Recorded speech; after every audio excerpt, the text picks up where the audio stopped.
This is an airbag sensor. It's responsible for detecting sudden deceleration in a car crash. On these Toyotas, the airbag sensor is usually bolted to the radiator cradle. Here's how to access the airbag sensor under the headlight. I'm going to remove the side marker, remove the headlight bolt, and I'm going to remove the bolts for the grille. Then I'm going to pop the grille off. I'm going to pull out the grille and remove one more headlight bolt, and then remove the headlight from the car.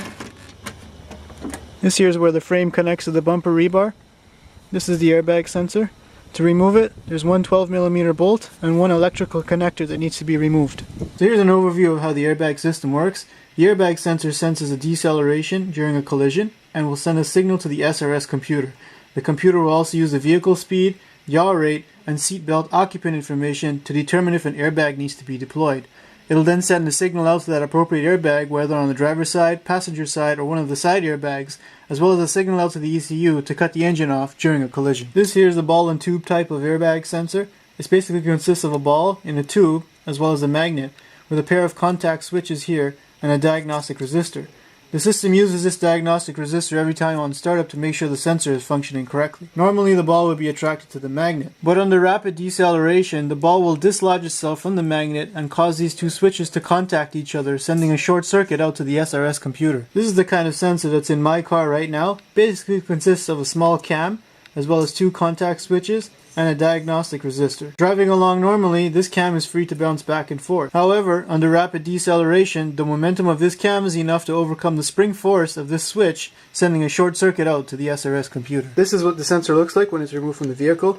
As you can see, rust is probably one of the common reasons why these things fail, because they're located on the front of the vehicle where all the salt and moisture build up. Let's open this guy up to see what's inside. Pry up here and pull off the connector. Here we've got these metal tabs here that hold in the sensor. Just going to pry those over.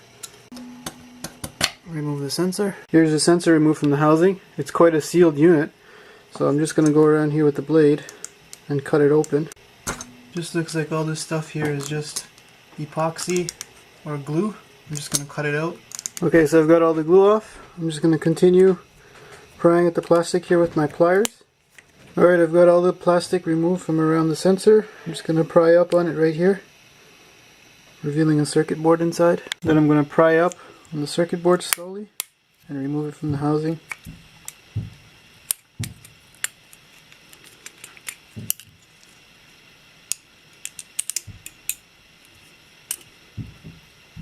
So here on the circuit board there's a little resistor on there that's used for the system check every time the car starts up to make sure the sensor is valid. These are the two terminals that come together when the vehicle experiences rapid deceleration, sending a short circuit through the two wires back to the airbag computer. Now inside this sensor there's a little cam lever thing in here that moves back and forth on a shaft.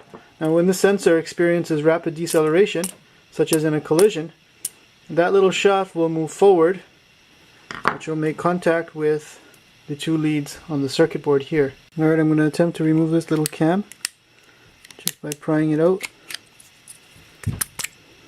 And that's what we've got, the shaft as well as the little cam wheel that activates the sensor. So this is how the little cam wheel will engage with the two terminals completing the circuit. And that pretty much sums up what's inside the mechanism that deploys your airbags in a collision.